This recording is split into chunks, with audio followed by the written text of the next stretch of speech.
نحمدہ ونصلی علی رسولہ الکریم اما بعد۔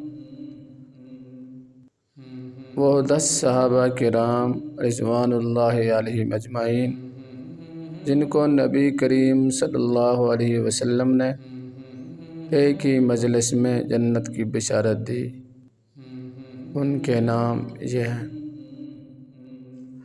حضرت ابوبکر صدیق، حضرت عمر، حضرت عثمان، حضرت علی، حضرت طلحہ، حضرت زبیر، حضرت عبد الرحمن، حضرت سعد، حضرت سعید، حضرت ابو عبیدہ رضی اللہ تعالی عنہم اجمعین۔